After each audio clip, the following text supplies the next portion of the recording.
Vivekananda Educational Institutions is a gateway to quality higher education. Admissions open now. Madurai விமான நிலையம் வந்த விஜயை பார்க்க வந்த தாவேகா தொண்டரின் தலைக்கருகே துப்பாக்கி சென்றதால் பரபரப்பு ஏற்பட்டது. கொடைக்கானலில் நடைபெற்ற ஜனநாயகன் திரைப்படத்தின் இறுதிக்கட்ட படப்பிடிப்பில் பங்கேற்க தமிழக வெற்றிக் கழக தலைவர் விஜய் சென்னையில் இருந்து தனி விமானம் மூலம் கடந்த 1ஆம் தேதி மதுரை சென்றார். அப்போது அங்கு ஏராளமான ரசிகர்களும் தாவேகா தொண்டர்களும் திரண்டு உற்சாக வரவேற்பு அளித்தனர். 1.5 கிலோமீட்டர் தூரத்திற்கு சாலையின் இருபுறங்களிலும் விஜய் ரோட் ஷோ நடத்தினார்.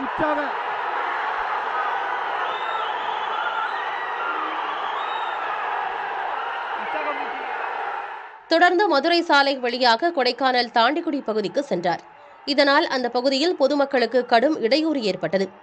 இது தொடர்பாக தாவேகா தொண்டர்கள் நிர்வாகிகள் மீது காவல்துறையினர் வழக்கு பதிவு செய்தனர். இதனிடையே 3 நாட்கள் படப்பிடிப்பு நிறைவடைந்து தாண்டிக்குடியிலிருந்து கார் மூலமாக மதுரை விமான நிலையத்திற்கு விஜய் வந்தார். விஜயை பார்க்க வந்த தொண்டர் ஒருவர் சால்வையுடன் விஜயை நெருங்கிய நிலையில் பாதுகாவலர்கள் அந்த நபரை தடுக்க முயன்றனர்.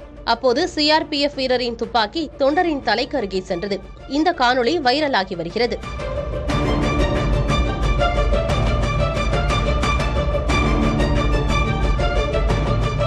Vivekananda Educational Institutions is a gateway to quality higher education. Admissions open now.